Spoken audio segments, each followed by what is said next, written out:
Amém? Toma o teu assento, por gentileza. Você já pode ir abrindo a sua Bíblia. Primeiramente no texto da carta aos Romanos, capítulo de número 9.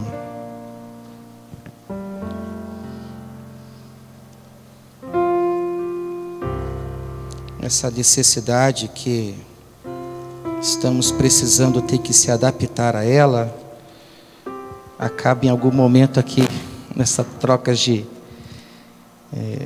higienização de microfone, essas coisas, né? É uma questão que a gente precisa se adaptar. Às vezes você de casa aí, muitas coisas você não está vendo, mas nós estamos tendo que nos adaptar a toda uma questão de cuidado. Romanos capítulo 9, eu quero compartilhar com você. Bruno, se puder, pode tirar um pouco aqui de retorno para mim, até para evitar a microfonia. Glória a Deus, eu estou com o microfone amarelo. Louvado seja Deus. Versículo de número 11. Romanos 9, versículo 11.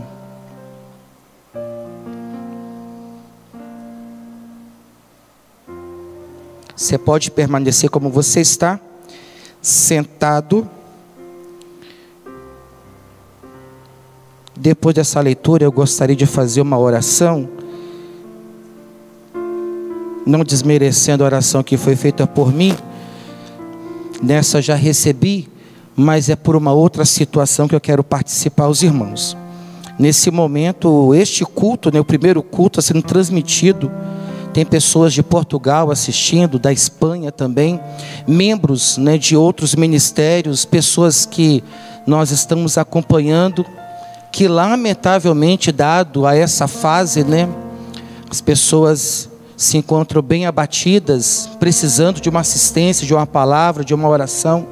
Igrejas em que o próprio pastor, ele faz parte do grupo de risco, então ele não pode está se expondo aos cultos, e os membros estão carentes com relação a isso e preocupados também, E nós vamos também estar incluindo em oração algumas situações em que na tarde de hoje eu estive acompanhando, pessoas que nem é membro do nosso ministério, mas tem feito contato conosco, pedido uma palavra, uma orientação. A gente vem acompanhando essas pessoas na medida do possível. Romanos capítulo 9, verso 11. Porque, verso 11: não tendo eles ainda nascido, nem tendo feito bem ou mal, para que o propósito de Deus, segundo a eleição, ficasse firme, não por causa das obras, mas por aqueles que chama, foi-lhe dito a ela: o maior servirá o menor. Como está escrito: amei Jacó e aborreci Esaú. Verso 13: como está escrito: amei Jacó e aborreci Esaú. Antes de nós meditarmos nesse texto, você já pode desfolhar a Bíblia, ficar com ela aberta. Nós vamos sair daqui de Romanos capítulo 9 e vamos para o livro do Gênesis.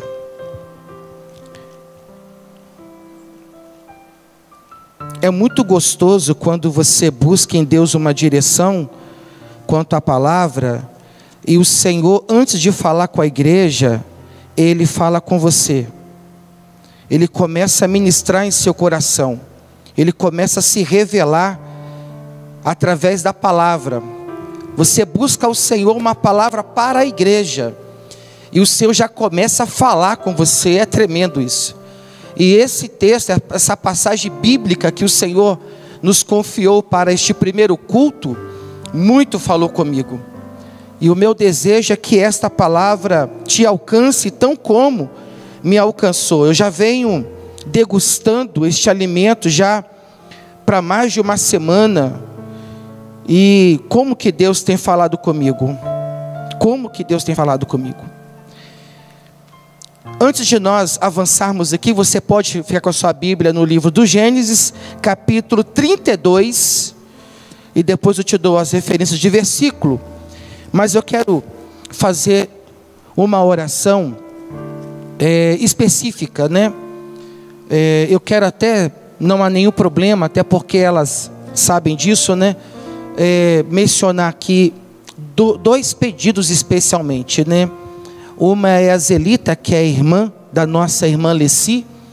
A irmã Leci nos procurou em algum momento: pastor, dê assistência à minha irmã. E aí nos participou uma situação e passamos a acompanhar. E tem sido assim, um grande privilégio para a gente estar dando aí assistência. Ela também não pode, né, estar cultuando. E na igreja onde ela congrega não está tendo nem culto, né, devido à situação. Uma outra pessoa, os irmãos bem conhecem, ela ficou aqui um bom tempo conosco na congregação do Joque, mesmo não sendo membro, mas por conta de exames médicos, a dona irmã Lourdes. Ela é do Rio de Janeiro, e na tarde de hoje, já há algum tempo a gente vem acompanhando ela, mesmo de volta no Rio de Janeiro. Ela mantém, né, o contato conosco, pedindo oração, participando bênçãos e tal. Mas hoje, conversando com ela, ela nos participou muito chorosa com relação ao fato de que lá em Bangu, Rio de Janeiro, ela tem um sobrinho, e ela também está acompanhando este culto, e o sobrinho e os membros da família foram acometidos com o Covid-19. Não só esse sobrinho ali em Bangu, Rio de Janeiro, mas uma sobrinha e também familiares dessa sobrinha em Manaus. Então assim, ela está muito sentida, outros membros da família também, e ela pediu que nós rogássemos a Deus em oração por ela. E eu quero, assim mesmo como você está, curve sua cabeça, nós vamos estar fazendo esta oração no nome de Jesus. Senhor Deus Todo-Poderoso, nós queremos glorificar o Senhor neste culto temático, o culto da família. Como todo mês o Senhor tem nos dado o privilégio, e dado esse momento, Senhor Deus, essa fase que a tua igreja num todo está passando, nós aqui na congregação do Joque passamos a ter a necessidade de 2 cultos no domingo. E agora, Senhor Deus, nós estamos tendo o primeiro momento de culto da família. Teremos após esse um outro culto, e nós queremos apresentar o Senhor. Nossos irmãos que estão nos lares estão acompanhando a transmissão deste primeiro culto, já foram alcançados, agraciados pelos louvores e oportunidades que nos antecedeu. Nós queremos nos voltar em oração, ó Deus, pelos nossos amados, que por necessidade precisam continuar como estão em casa, tendo o acompanhamento dos familiares, tendo ali, Senhor Deus, uma atenção especial.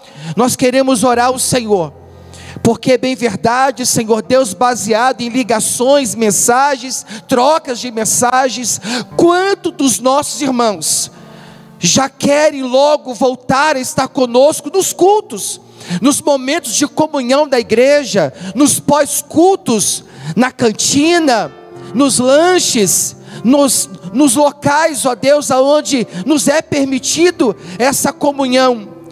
Nossos irmãos querem, Senhor Deus, voltar, mas nós entendemos que ainda não é o momento, Senhor Deus, e como igreja precisamos estar obedientes quanto às instruções que vêm sendo dadas. E nós queremos, no nome de Jesus, que este culto, Senhor, seja um culto de restauração, de renovo, de forças. Nós oramos pelos nossos irmãos que estão fora do país, acompanhando a transmissão do culto, não só esse, mas outros também. Nós também apresentamos a nossa irmã Maria de Lourdes, nossa irmã Lourdes, que o Senhor possa levar força ao coração dela e os seus familiares, curando, ó Deus, e livrando de toda a gravidade dessa enfermidade, Senhor. Nós apresentamos o Senhor, a nossa irmã Zelita, e rogamos o Senhor que ela também seja alcançada, como todos os quantos estão acompanhando a transmissão deste culto. Abençoa, Senhor, abençoa no nome de Jesus. Há irmãos que estão em escala de trabalho, mas estão acompanhando, Senhor, que o Senhor possa estar abençoando, que esta palavra chegue neste lar, chegue neste coração, no nome de Jesus, amém. Glória a Deus. Gênesis capítulo de número 32, é um texto bastante conhecido, e esse texto trata exatamente do momento em que Jacó ele é alcançado e visitado por Deus. Nós lançamos mão de Romanos capítulo de número 8, e há algumas coisas interessantes que nós queremos usar como introdução.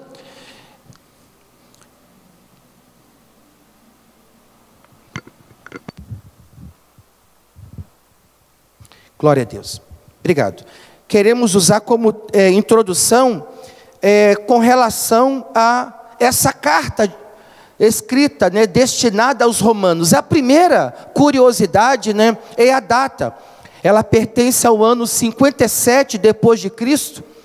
E o ano é muito importante porque ele pertence a um momento, fase da igreja. E Paulo, quando escreve aos romanos, ele é o autor dessa carta. Ele, no capítulo 9, do capítulo 9 ao capítulo 11, Paulo vai falar sobre a família de Deus, a grande família de Deus, no quesito espiritual. Mas Paulo, falando da família, da formação da família de Deus, ele também, no quesito espiritual, ele vai usar como pano de fundo para explicar esse propósito de Deus, quanto a formar essa família espiritual. Ele vai falar sobre a nação de Israel, os eleitos de Deus, o propósito de Deus para com essa nação, o agir de Deus para formar. Se você quiser voltar comigo ao capítulo 9 de Romanos, há uma coisa interessante e nós precisamos usar dela, porque eu vou falar sobre Jacó aqui nesta noite, e é interessante o que Deus me confiou sobre Jacó, eu quero compartilhar com você. Deus tem falado muito comigo, no Antigo Testamento, vários textos, e como eu já disse, essa passagem específica foi assim, uma revelação de Deus especial para mim, e eu achei muito profundo o que Deus trouxe ao meu coração. E uma outra coisa curiosa, enquanto você desfolha em Romanos capítulo 8, capítulo 9, para meditar comigo, uma questão curiosa, é que esta epístola ou carta aos romanos, Paulo no todo escreveu 13 cartas, 13 epístolas, e esta aqui, Romanos, é a maior das que Paulo escreveu. Romanos é a maior das epístolas em conteúdo escrito, comparada às outras que Paulo escreveu. Outra curiosidade dessa epístola é a questão que Paulo, quando escreve esse texto,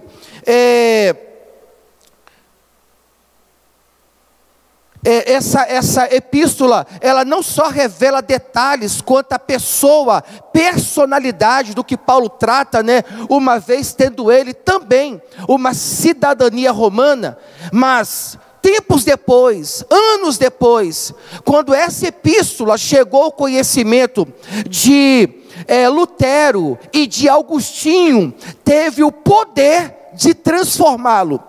Tamanha importância do que Paulo trata nessa epístola aos romanos, a profundidade do que Paulo trata. Paulo fala sobre pecado, fala sobre graça, fala sobre lei, fala sobre fé, fala sobre a revelação do amor de Deus. E quanto a esse ponto e tema, Paulo fala: quem nos separará do amor de Cristo? Fome, nudez, perigo, espada, enfim. Paulo trata vários temas dentro dessa carta, e dentro desse conjunto de questões tratadas por Paulo, Paulo nos leva dentro desse conjunto do capítulo 9 ao capítulo 11, falando sobre a formação da família.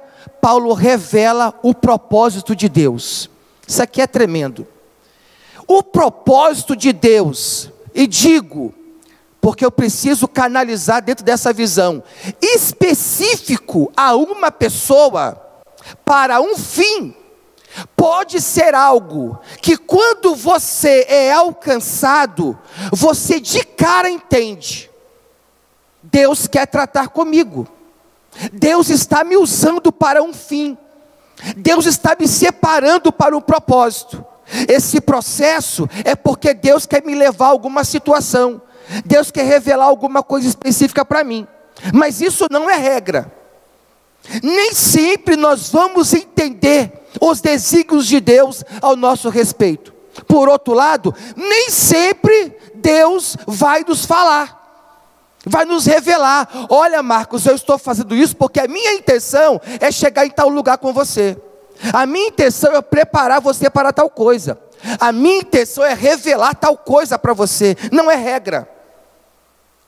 Muitas vezes Deus nos permite passar por processos em que Ele oculta-nos saber qual é a intenção dEle. Em outras palavras, o que Deus quer com isso? E esses processos doem. Porque às vezes Deus no processo parece estar ausente dele. Estamos só, ou pelo menos entendemos que estamos só, porque nós não vemos vestígios de Deus no processo. Não há uma pegada, né? Vocês podem entender o outro lado, né? Que eu uso esse termo pegada e tal. Então não estou vendo. Eu ando com vasos, mas os vasos parece que, né, não tem voz de Deus para mim, não tem uma palavra profética.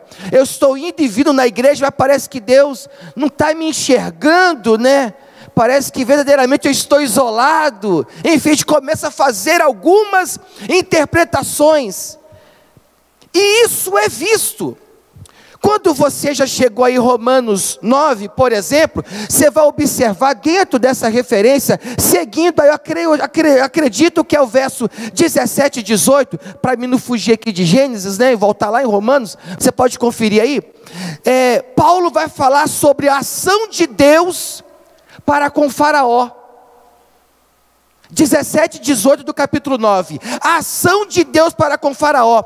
Não tinha plano de salvação, não tinha plano de livramento, não era essa a intenção de Deus para com Faraó. Então somente usá-lo para um fim quanto ao seu povo, só isso, está escrito aí. E aí Deus tem essas ações. Ora, nós vamos entender o que Ele quer, porque Ele quer, o que Ele está fazendo, porque Ele se dá a revelar quanto a isso. Ora não, ora Ele revela um perfil totalmente dEle, para Ele, do jeito dEle, da maneira dEle. E como isso mexe conosco, principalmente nesse momento em que nós nos tornamos pessoas cultas. Temos aí toda uma gama de informatização, algumas tecladas, a gente viaja em vários conteúdos, a gente escolhe o que quer ler, o que quer assistir, o que quer ouvir. Nós podemos ir no lugar, mesmo não indo fisicamente, podemos estar lá em visão 3D, e vai embora. É o mundo que nós estamos, só que ele não é aplicável à pessoa de Deus. Não dá para viajar na mente de Deus, não dá para conhecer a profundidade dos desígnios de Deus, não dá. Paulo muito bem trata disso, né? Quem é que subiu até Deus, né? Não tem como nós estamos limitados quanto a este tema. Estamos limitados, mas dentro deste pensamento, em que ora Deus fala o que Ele quer, e ora Ele se silencia, eu quero te trazer para Gênesis capítulo 32, porque esse texto aqui de Gênesis 32, vai fazer uma revelação muito tremenda. E a primeira coisa que eu quero meditar com você nesse tema, é que Deus, por amor, eu vou repetir, Deus, por amor, quando a escolha de Deus envolve te amar, você está literalmente laçado. Vou repetir.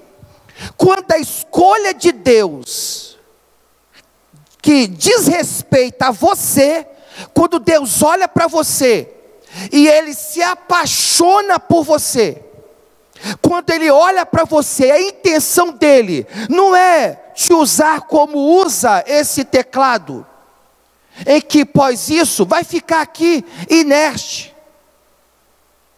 Quando a intenção dele, quando Deus olha para você, Ele fala: eu gostei desse camarada, eu gostei dessa menina, eu gostei desta mulher, eu gostei deste homem. Quando Deus olha para você, e esse olhar envolve uma escolha de amor, você está laçado. Quantos casados aqui presentes? Levanta a mão.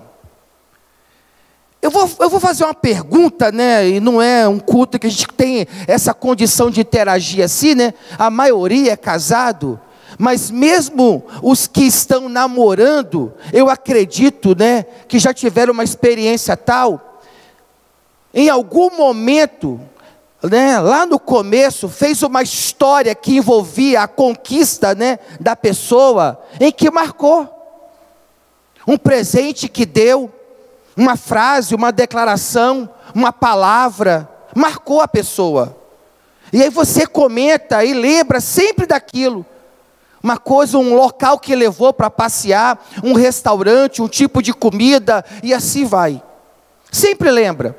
Por exemplo, a minha esposa, quando ela entrou na empresa onde eu já trabalhava, eu operando uma máquina, um liquidificador de 200 litros, e ali sobre aquela máquina, né, tá um barulheira. Quando ela aponta lá na porta, eu já bati o olho nela, gostei. Já gostei logo de cara. E naquele dia, coisa de menos de uma hora depois, eu já estava me declarando para ela.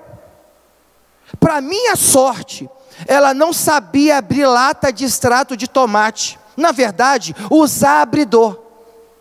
Aqueles pequenininhos de ferro, não sabia usar. Para minha sorte. E aí, como encarregado da sessão, eu tinha que dar instrução a ela, ensinar. E aí, claro, né, já dei aquela chavecada que fala, né? É chavecada? É, chavecada. Aí cheguei para ela assim: olha, eu te ensino, mas se você casar comigo. Ela me deu uma olhada meio que de banda assim, naquela, só o veneno, já me comeu com os olhos, ixi, deu ruim. Mas isso ficou marcado, esse momento. Eu sempre lembro e comento isso porque marcou o nosso início. Mesmo que só vingou o negócio, né, 3 meses depois, né? Mas eu investi, né? Cheguei, tentei. Como diz os espertos, né? Eu já tenho não, né? Vou atrás do sim. Então ficou marcado. Quando eu levei vocês Romanos capítulo 9, o verso 11, 12 ali, na verdade o 12 nem tanto, mas se você ler o verso 11, 13, você vai observar exatamente essa expressão de Deus. Essa expressão de Deus, segundo Paulo, não é usada em Gênesis. Não é usada. Deus em nenhum momento vai falar isso lá em Gênesis, quando surge Jacó. Mas Paulo traz essa revelação. E por que Paulo traz isso? Porque Paulo tem todo um pano de fundo histórico. Paulo analisou a vida de Jacó, as coisas que envolveram esse personagem, seus altos e baixos. E Paulo, quando aqui em Romanos vai escrever sobre essa ação, movimento de Deus para um propósito, ele fala que Deus amou Jacó. Se tem uma coisa que complicou Jacó, foi Deus ter amado ele. Eu te explico. O que tem de gente querendo viver segundo suas vontades, seus desejos, suas ideias, suas paixões, e vai embora, e Deus fala: não, você já é meu, você já é meu, você pode até insistir, mas você vai se machucar, porque nós vamos esquecer, mas Deus, aquele que ama e nos amou para um propósito, Ele não quer negociar você. Esse é o teor da mensagem. Deus amou Jacó. Jacó não tem ideia. Jacó não tem ideia da profundidade deste amor de Deus para com ele. Jacó não tem noção do que Deus é capaz por amar a ele. Jacó não sabe. Mas aqui em Gênesis, Jacó, ele vai chegar no tema desse texto a partir do verso 22 do capítulo 32, ele vai chegar no Val de Jaboque. Esse é um dos piores momentos para Jacó, para ele, pessoa. Jacó tem posses, Jacó tem família, Jacó tem 2 esposas, e com as esposas ele tem filhos, Jacó tem servos, Jacó tem o nome. Só que Jacó, ele traz com ele uma experiência terrível. Jacó é um homem marcado por um passado, e isso persegue Jacó. Mas qual é o pano de fundo? Jacó vem de uma linhagem de bênção. Antes dele, Abraão foi abençoado. Antes dele, Isaac foi abençoado. Jacó está debaixo de uma sequência de bênção. Só que quando Jacó está fora, e todo mundo vive esse naipe, né? Quando nós estamos assim, ó, no ajuntamento, mostramos ser uma pessoa. Mostramos ser uma pessoa. Mas quando nós estamos a sós, só, né? Nós ali, no nosso cantinho, alguns pensamentos, algumas lembranças vêm na nossa cabeça.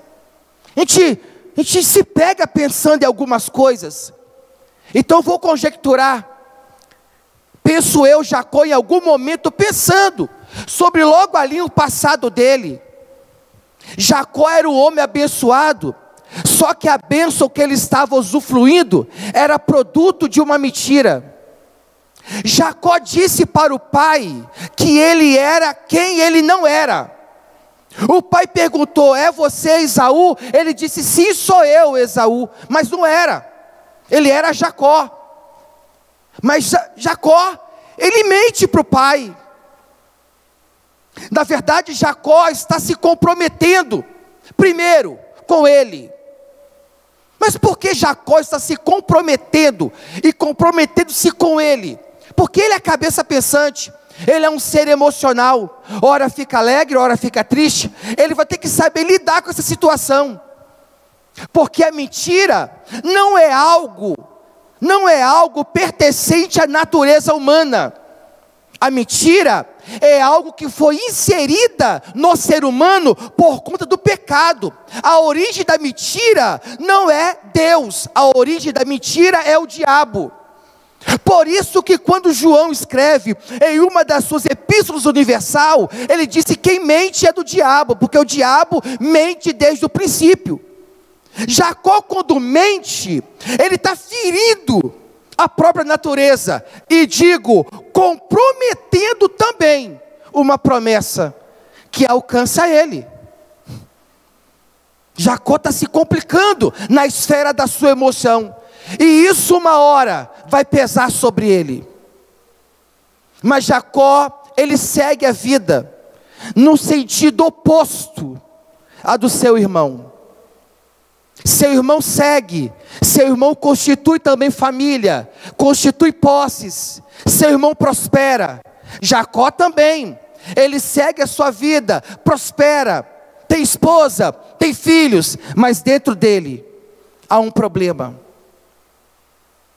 Por mais longe que ele esteja, distante do irmão, ou do irmão distante dele, são sangue. O texto que eu li de Romanos capítulo 9, é coerente com a história do mesmo, e que diz que eram gêmeos. A diferença de idade de um para o outro era a questão de minutos. Eles estavam ligados. Eles foram formados no mesmo ventre, mas eles estão distantes. Mas mesmo fisicamente distante, isso incomoda Jacó. Não só o fator distante, mas eu sou o que sou e tenho o que eu tenho, baseado num erro. Eu tenho que reparar isso. Segura isso. 20 anos depois, isso persegue Jacó, irmão Bruno. 20 anos depois, passaram-se 20 anos, Jacó carrega isso com ele. Então Jacó tomou uma decisão: eu vou me encontrar com meu irmão. Essa era uma decisão de Jacó. Eu tenho que me encontrar com meu irmão. Eu tenho que reparar isso. E ele esquematiza, ele coloca as mulheres separadas para seguir na frente com os filhos, separa servos também, manda na frente presentes. No pensamento dele, meu irmão vindo ao meu encontro, por sinal vai vir irado, nervoso. Então para ele não me atingir com a sua ira, ele vai vir matando. Ou talvez a sua ira será aplacada com os presentes que eu estou enviando na frente. Ele faz as suas deduções. Mas Jacó é um homem marcado. Quando ele chega aqui, no Val de Jaboque, nesse lugar, Jacó vai competir força com força. Diz o texto que ele vai lutar com Deus. Ele vai lutar com Deus. Eu vou repetir, Jacó vai lutar com Deus. Alguém vai interpretar, eu até respeito esse ponto de vista. Jacó está lutando por uma bênção, sim. Jacó está lutando por uma bênção. Enquanto você não me abençoar, eu não te solto, é verdade. A questão é, qual é a bênção que Jacó queria? A bênção que Jacó queria e buscava não tinha nada a ver com o material. A bênção que Jacó queria era uma bênção de libertação quanto ao sentimento que corroía ele pelo lado de dentro. O erro que eu fiz, o erro que eu cometi, há 20 anos ele me persegue, eu preciso me libertar disso. E como se libertar disso? Eu preciso chegar até o meu irmão, eu preciso ter o perdão dele, do que eu fiz. Há 20 anos, Jacó dormia e acordava com esse pensamento: eu cometi um erro. Eu tenho tudo o que tenho, sou o que sou, mas eu não tenho paz, eu não consigo dormir. Jacó é marcado por um passado. Jacó, suplador, enganador, já começou errando, debaixo dos olhos do seu próprio pai. Ao próprio pai ele engana. Isso persegue Jacó. Sua mãe disse: foge, Jacó, escapa por sua vida, o seu irmão quer te matar. E Jacó passou 20 anos fugindo, distante do irmão. Só que o irmão era real, o irmão existia, o irmão estava em algum lugar. E Jacó sabia: eu tenho uma pendência com meu irmão, eu tenho que reparar isso daí. Jacó entendia o princípio em que a bênção não está constituída ou se define por aquilo que eu tenho dentro do quesito ordem material física. Não, a maior bênção é definida pelas cartas paulinas, que é a paz de espírito.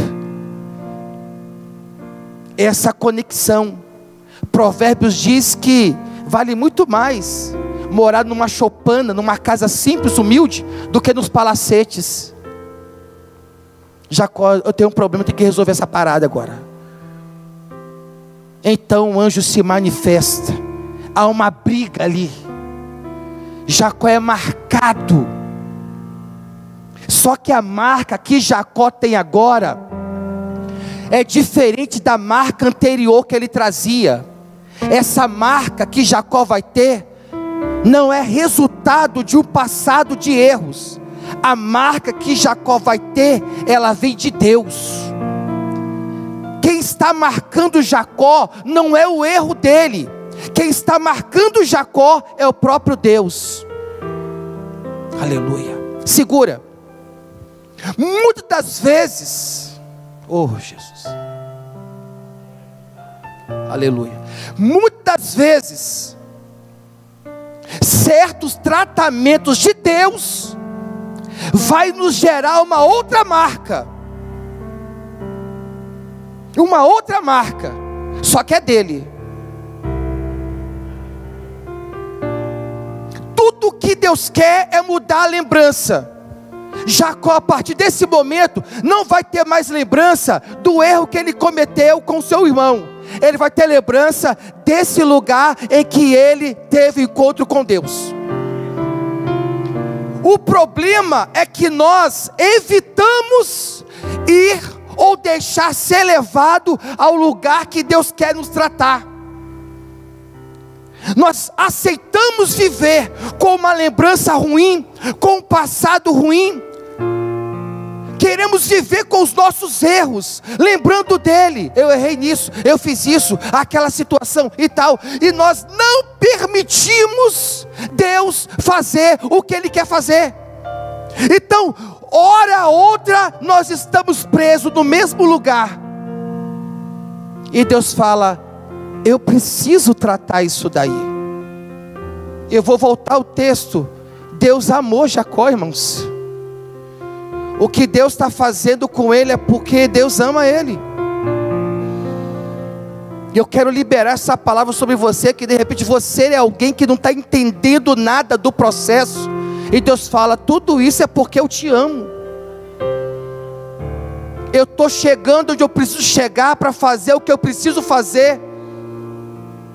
Pode doer todo o processo, mas a marca que eu quero e preciso te marcar, você vai lembrar dele e vai dizer assim: esse foi uma marca de um encontro que Deus teve comigo. Aleluia. O único lugar, geograficamente falando, era caminho. O único lugar para Jacó chegar até o irmão era ter que passar por esse vale. Há uma coisa linda desse texto, é quando você volta a ele. Quando você volta a ele, que Jacó chega com a sua família em um vale, ele percebe presença de anjos naquele lugar. Esse lugar que é Manaim, é lugar de anjos, é lugar que anjos passeiam neste lugar. Tem anjos de Deus aqui.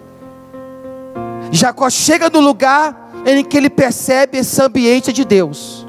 Ele deixa a família ali, separa e avança, e ele chega nesse vale. Então eu vejo dois ambientes. A primeira é uma revelação em que eu tenho de Deus, sobre a ação de Deus no seu geral, no seu universal. Eu sei o que Deus está fazendo. Eu entendo Deus presente. Deus me ama, o amor dele é grande. A canção, né? Ele me ama, e eu entendo, eu enxergo tudo isso. Só que Deus não quer tratar comigo no Manaim. Deus não quer tratar comigo no coletivo. Deus quer que eu dê uns passos à frente e chego lá no Val de Jaboque. É só eu, Deus e eu. Aleluia. O que Deus queria fazer é com Jacó, desrespeitava ele. Eu estou pregando para pessoas fisgadas por Deus, e você está que nem peixe, se debatendo. E quanto mais você se debate, mais você se machuca. E Deus diz para você, na revelação desta palavra: eu te fisguei por amor. Você é meu, não tem para onde você fugir. E quanto mais você escolhe caminhos e se distancia, seguindo esses caminhos, mais dói para você. 20 anos passaram. Jacó está num lugar em que não tem nenhum servo, não tem esposa, não tem filhos, não tem o seu papai Isaac. Jacó está sozinho, ele e Deus, Deus e ele. E Deus e ele estão agarrados. Por favor, não me tenha por mal, mas é uma expressão que eu vou aplicar aqui. Jacó está medindo forças com Deus. Olha a insanidade em que Jacó chegou. Ele está medindo forças com Deus. O anjo diz para ele: me larga. Ele disse: eu não te largo. Há uma competição tete a tete, força com força. O anjo sobre ele, tentando se desvencilhar, se soltar, e ele segurando. É força com força, tete a tete. Porque Jacó não está tendo discernimento do que Deus está fazendo e quer fazer com ele. Quantas das vezes nós estamos assim, medindo forças com Deus, brigando com Deus, e Deus fala: se entrega, se entrega, deixa eu fazer do jeito que eu quero fazer. Bom, resistindo Jacó, Deus marca Jacó. Aleluia. O que Deus quer? A marca que esse homem trazia, agora ele está levando uma outra marca, a marca de Deus sobre ele. Quando Jacó vence esse lugar e ele segue, lá na frente vê o irmão dele chorando, o abraça, e há todo um compartilhamento de alegria. Mas quem era esse Jacó? O mesmo Jacó, porém trazendo uma experiência de logo ali atrás. Não ali atrás do momento em que ele metiu, não. Quando o anjo pergunta: quem é você? Segura, tá, irmãos, porque isso aqui é sério. Aleluia. Quando o anjo pergunta: quem é você? E ele responde: eu sou Jacó. Era muito mais do que uma pergunta. Quem pergunta a Jacó sabia que ele era Jacó. Essa informação da resposta não era para Deus. Quem é você? Sou Jacó. Deus sabia que ele era Jacó. O anjo ali representando o Senhor sabia que era Jacó. Na verdade, a resposta não era para Deus. Não era Deus que queria saber. Deus, na verdade, queria que ele fosse pelo menos verdadeiro com ele mesmo, e não cometesse o erro que ele cometeu lá atrás, quando o pai perguntou: quem é você? E ele respondeu: Esaú. Ali o anjo pergunta: quem é você? Ele: Jacó. Ah, ok. Quantas vezes nós estamos respondendo para Deus uma inverdade? Quantas das vezes nos falta sinceridade quanto àquilo que Deus está se revelando? Até quando você vai estar assim? Até quando você vai insistir nisso? E Deus fala: não tem outro caminho, vou ter que te estreitar nesse vale, e vou ter que te marcar.